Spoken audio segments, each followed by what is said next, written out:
নমস্কার বন্ধুরা, the artistic soul চ্যানেলে তোমাদের সকলকে স্বাগত জানাই। আজকে চলে এসেছি আবার একটা নতুন ভ্লগ নিয়ে। আর এই ভ্লগটিতে রয়েছে দুর্গাপুর থেকে ঝিলিমিলি যাওয়ার সম্পূর্ণ রাস্তার ভিডিও। এই ভিডিওটিতে তোমরা দুর্গাপুর থেকে ঝিলিমিলি যাওয়ার রাস্তার ভিউ কেমন, রাস্তা কতটা খারাপ, কোন জায়গাটা ভালো, সম্পূর্ণ সব কিছু তথ্য রয়েছে এতে। আর এই ভিডিওটিতে এছাড়াও গ্রামের অপূর্ব সুন্দর দৃশ্য এবং সবুজে ঘেরা রাস্তার দুধারের অপরূপ দৃশ্য তোমাদের সাথে তুলে ধরেছি।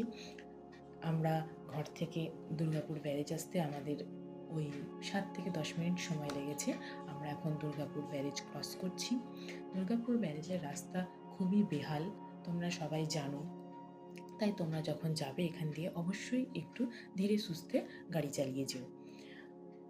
দুর্গাপুর থেকে ঝিলিমিলি ওই 130 কিলোমিটার মতো হবে।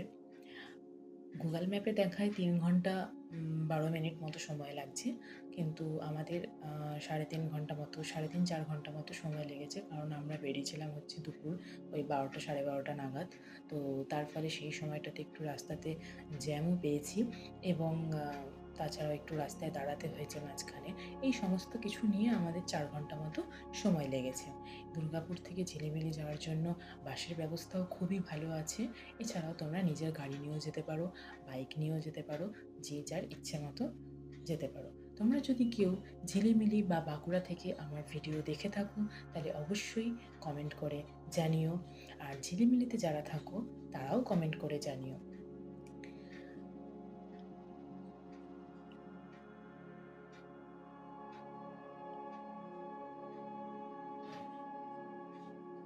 এখন যাচ্ছি হচ্ছে আমরা বাঁকুড়া বড়জোড়ার ওপর দিয়ে। দুর্গাপুর থেকে বড়জোড়া আসতে মোটামুটি ওই 20-25 মিনিট মতো লাগে।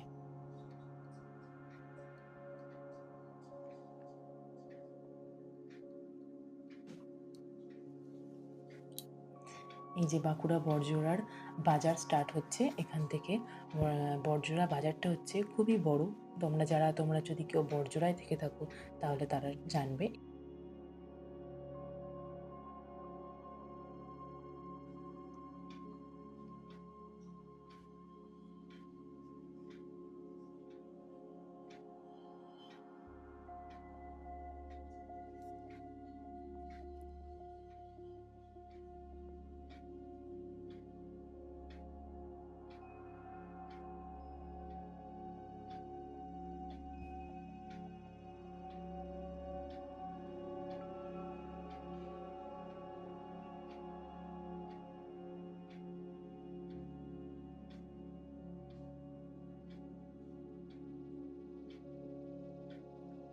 আমরা বাঁকুড়া বড়জোড়া অতিক্রম করে চলে এসেছি।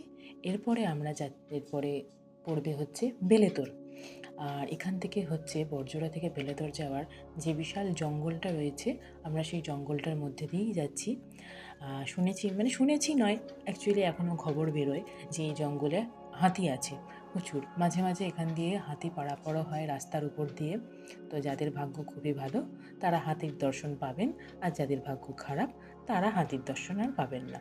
তো আমাদের বলাই বাহুল্য যে আমাদের ভাগ্য খারাপ ছিল, তাই আর হাতির দর্শন পাওয়া হয়ে ওঠেনি। তবে হাতির দর্শন পেলে ভাগ্য যে কোন দিকে নিয়ে যাবে সেটাও বলা মুশকিল।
এই ঘন জঙ্গলের মধ্যে দিয়েও বেশ কিছু রাস্তা চলে গেছে। সেই সমস্ত রাস্তাগুলো দিয়ে গেলেও এক একটা গ্রাম পাওয়া যাবে এবং সেখানেও অনেক মানুষ বসবাস করে। ভাবি তারা এই জঙ্গলের মধ্যে দিয়ে যে গ্রামগুলো আছে সেই সব মানুষগুলো কিভাবে ওখানে বসবাস করে, তাদের জীবন কতটা দুর্বিষহ।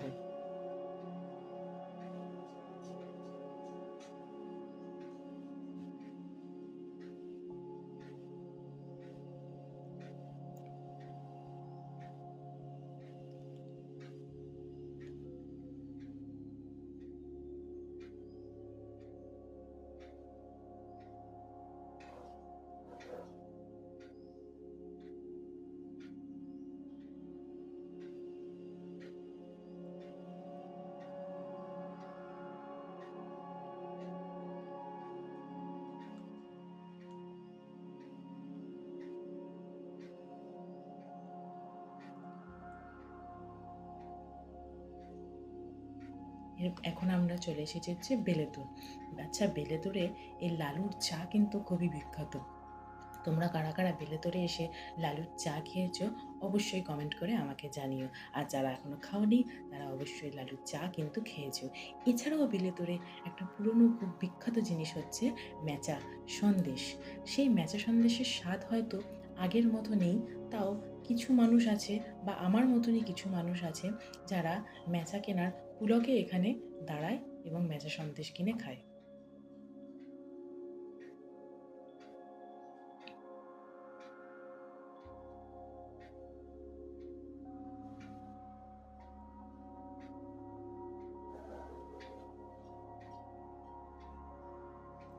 বেলেতোর এখন বেলেতোর বা বেলিয়াতোর, যাই হোক, কেউ কেউ বলে বেলেতোর, কেউ কেউ বলে বেলিয়াতোর, যার মুখে যেটা। এই বেলিয়াতোর গ্রাম অ্যাকচুয়ালি বলে গ্রাম, কিন্তু এটা গ্রাম নয়, এটা বলতে গেলে শহরই। কারণ এত বড় বাজার এবং এখানে সমস্ত কিছু পাওয়া যায় হাতের সামনে এখানকার মানুষদের কাছে। তাহলে এটা হয়তো গ্রাম, কিন্তু তাও এটা এখন শহরেই পরিণত হয়েছে।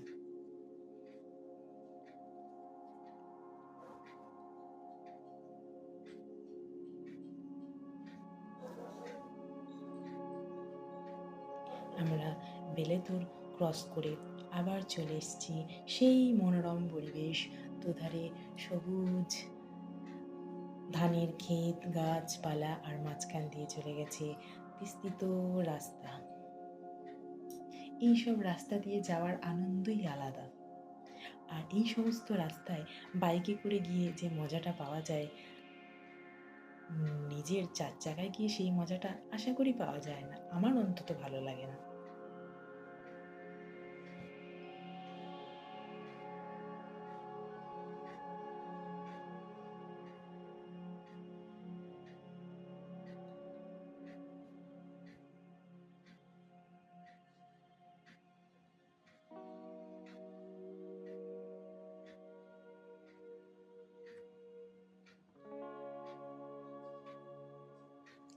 এখন আমরা যে জায়গাটা ক্রস করছি এই জায়গাটার নাম হচ্ছে মাকুড় গ্রাম।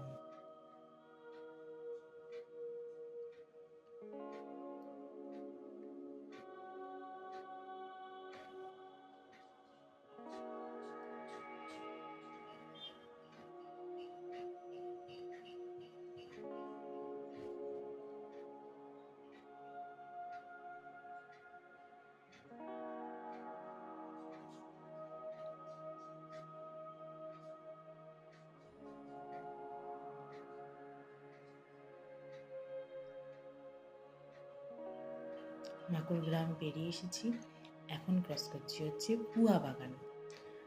পুয়া বাগান সবাই হয়তো শুনেছ। পুয়া বাগানে এবছর দুর্গাপুজোয় খুব সুন্দর প্যান্ডেল করেছিল। দুর্গাপুর থেকেও অনেকে এসেছিল বাঁকুড়ায় এই পুয়া বাগানের ঠাকুর দেখতে।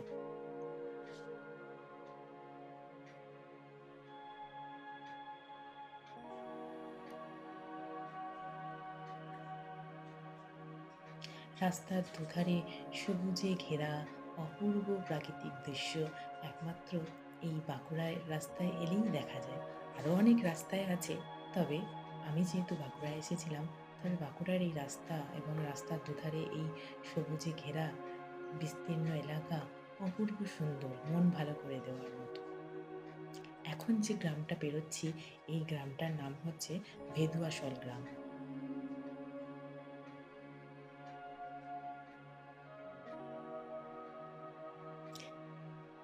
রাস্তার মধ্যে জাস্টিস ফর আরজি কর, তিলোত্তমার বিচার চাই, কত কিছু লেখা রয়েছে। আমরা সেই সমস্ত লেখাগুলোর ওপর দিয়ে প্রতিদিন মাড়িয়ে চলে যাচ্ছি, কিন্তু তিলোত্তমার বিচার কি আদৌ হয়েছে?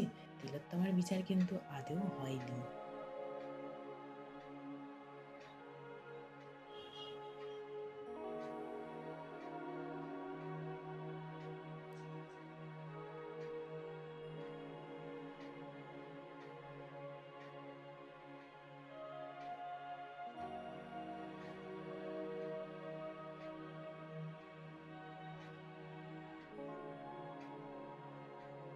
এখন যে গ্রামটা ক্রস করছি, এই গ্রামটার নাম হচ্ছে ডাঙ্গারামপুর।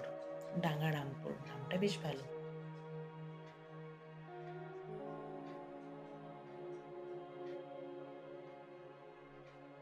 ডাঙ্গারামপুর ক্রস করে আমরা এখন বেরোচ্ছি হচ্ছে সুপুর ক্যানেল। সুপুর ক্যানেল বা ছোট ব্রিজ, যাই হোক যে যা বলে। প্রথমে পড়বে হচ্ছে হাতিরামপুর, তারপরে পড়বে হচ্ছে সুপুর, তারপরে তারপরে পড়বে বাঁকুড়ার সেই বিখ্যাত জায়গা খাতড়া। খাতড়া, খতরো কা খিলাড়ি। এখন বেরোচ্ছি হচ্ছে হাতিরামপুর।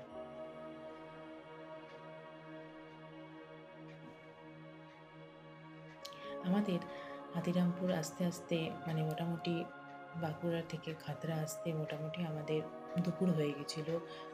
মোটামুটি 2:30 3টের কাছাকাছি বেজে গেছিলো।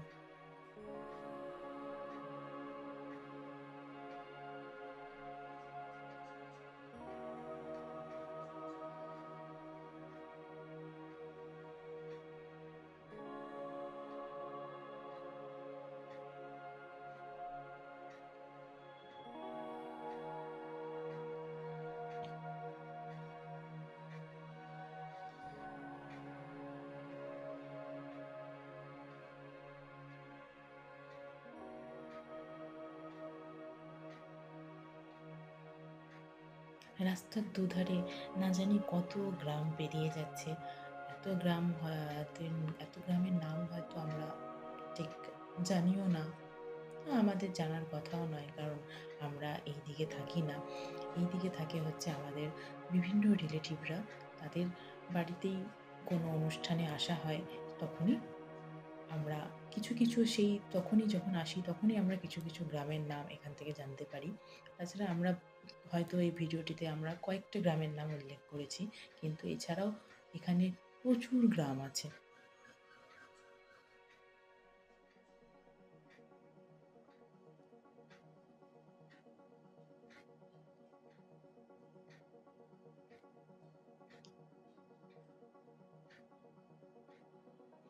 আমরা খাতড়া ঢুকে গেছি। তোমরা যারা জায়গাটা চেনো অবশ্যই বুঝতে পারছো যে আমরা খাতড়া চলে এসেছি।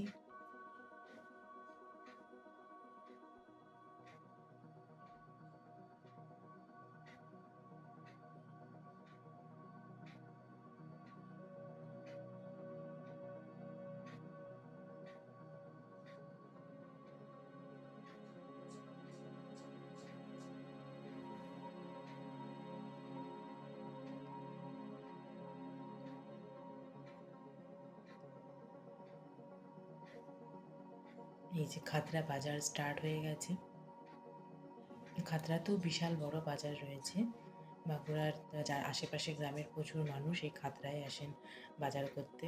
এই যে গরুর পাল, এরে এরে এরে গরুগুলো মাতাল হয়ে গেছে জানি।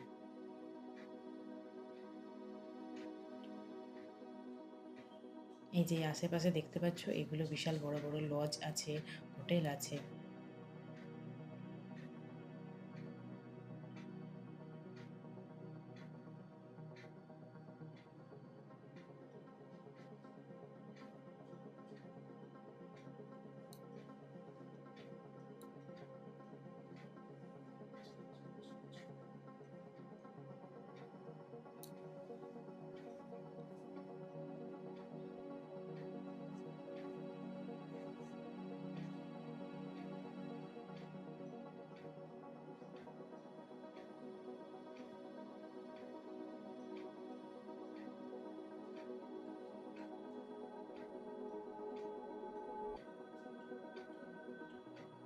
এই যে আমার লেফট হ্যান্ডে খাতড়া বাস স্ট্যান্ড।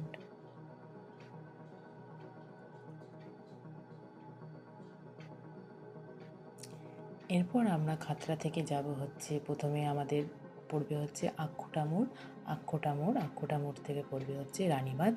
আমরা রানীবাঁধে কিছুক্ষণ দাঁড়াবো, দাঁড়িয়ে আমরা রেস্ট নেব, একটু চা কিছু বিস্কুট খাবো, দেন তারপর আবার আমরা ঝিলিমিলির উদ্দেশ্যে রওনা দেবো।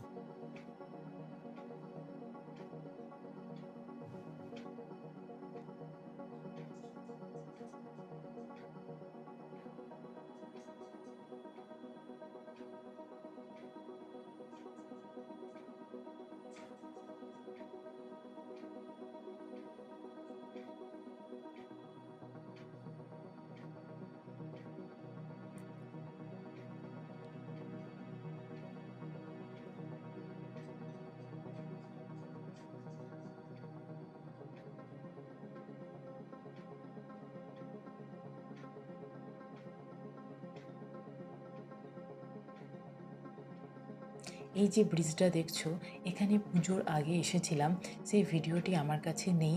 এখানে প্রচুর কাশফুল হয়। আমরা নেক্সট বার তোমাদের এখানের ভিডিওটি এই চ্যানেলটিতে তুলে ধরবো, তোমরা তখন অবশ্যই দেখো। অপূর্ব সুন্দর লাগে এই ব্রিজটার উপর থেকে কাশফুলের দৃশ্যটা দেখতে।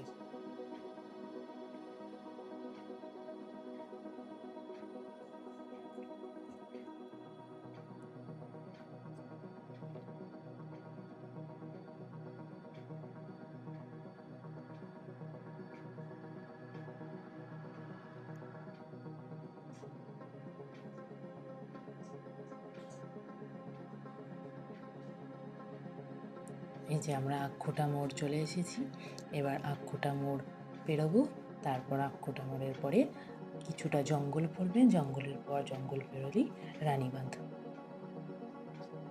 বা বলা যায় আক্ষুটা মোড় থেকে রানীবাঁধ পর্যন্ত, মানে রানীবাঁধ গ্রাম মানে জায়গাটা পর্যন্ত পুরোটাই প্রচুর ঘন জঙ্গল। ঘন জঙ্গলের মাঝখানেও আবার কিছু কিছু গ্রাম রয়েছে, বাড়ি আছে।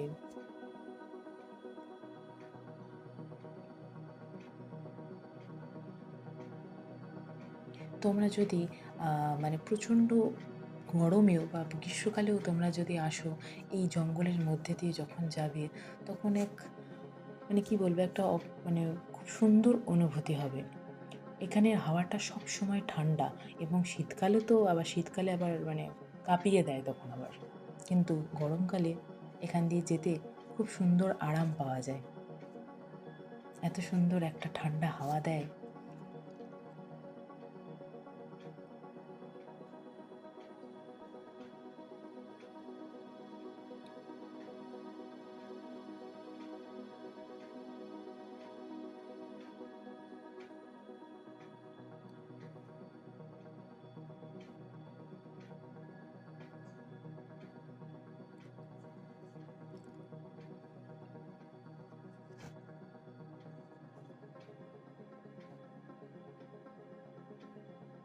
আমরা রানীবাঁধ চলে এসেছি। এবার এখানে আমরা 10 মিনিট দাঁড়াবো, দেন তারপরে আবার আমরা রওনা দেব।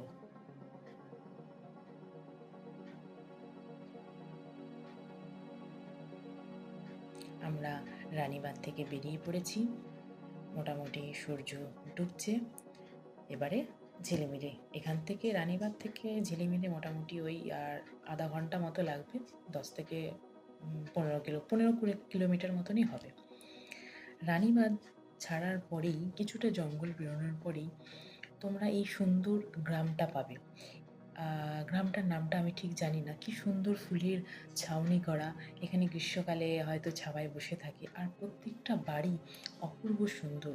কোনো বাড়ি দোতলা, কোনো বাড়ি তিনতলা। প্রত্যেক বাড়িতে তাদের গরু ছাগল রয়েছে, এবং প্রচুর গাছপালা রয়েছে, এবং প্রত্যেকটা বাড়ি এত সুন্দরভাবে পরিষ্কার পরিচ্ছন্ন করে রেখেছে। হয়তো শহরেরও অনেক মানুষ এত সুন্দরভাবে পরিষ্কার পরিচ্ছন্নভাবে থাকতে পারে না। প্রত্যেকটা বাড়ি অপূর্ব সুন্দর।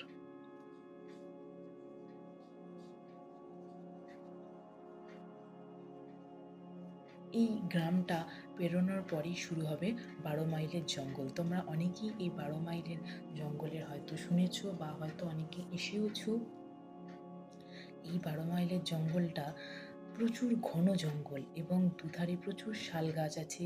এইখান থেকেই এই যে শালের যে জঙ্গল, এই শালের জঙ্গল থেকেই এখানকার লোকেরা এবং আশেপাশে গ্রামের লোকেরা পাতা সংগ্রহ করে নিয়ে যায় এবং সেই পাতা কেউ মেশিনে, কেউ বা হাতে ঘরে পাতা তৈরি করে। আমরা যে অনুষ্ঠান বাড়িতে যে সমস্ত শাল পাতার পাতা ব্যবহার করি বা আরও অনেক কোনো কাজে, এইখান থেকেই মানুষরা সেই সমস্ত শাল পাতা সংগ্রহ করে নিয়ে গিয়ে বানায়। তারপরে সেটা আমরা হাতে পাই। আর এই 12 মাইলের জঙ্গল থেকেই কিছুটা তোমরা পাহাড়ি রাস্তা পাবে। তোমরা রাস্তার ভিউটা দেখলে বুঝতে পারবে যে চড়াই উতরাইটা দেখেই তোমরা বুঝতে পারবে যে এটা পাহাড়ি রাস্তা। এই যে বাঁকগুলো এক একটা দেখছো, এই বাঁকগুলো তোমরা খুব সাবধানতার সঙ্গে অতিক্রম করবে। গাড়ির স্পিড লিমিট অবশ্যই নিজেদের কন্ট্রোলে রাখবে।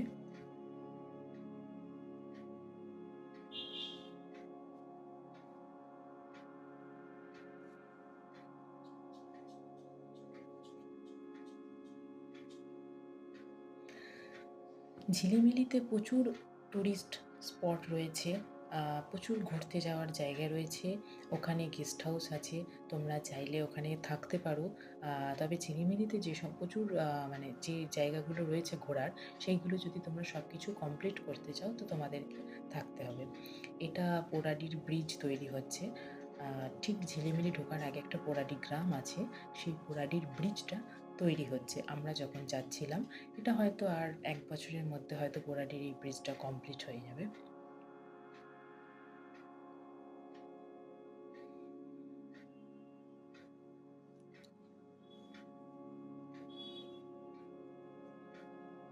এই যে এখানে পোড়াডির হাট বসে, এই হাটটা প্রচুর বড় হাট। এই হাটে এমন কিছু নেই যে বসে না। এই যে মুরগিটা রাস্তা পারাপার হচ্ছে, এখান থেকে পোড়াডি বাজার স্টার্ট হলো। এই পোড়াডি বাজারটা অতিক্রম করে আমাদেরকে বাঁ দিকে টার্ন নিতে হবে। বাঁ দিকে টার্ন নিলেই ঝেলেমেলে স্টার্ট।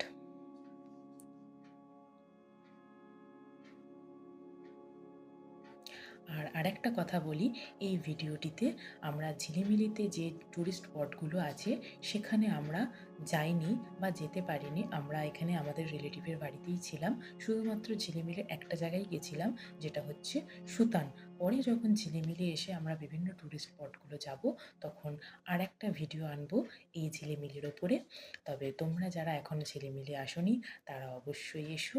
আর ভিডিওটি কেমন লাগলো অবশ্যই কমেন্টে জানিও। যদি ভালো লাগে একটা লাইক করে দিও। আজকের মতো ভ্লগটি আমি এখানেই শেষ করলাম। সবাই ভালো থেকো, সুস্থ থেকো, আনন্দে থেকো।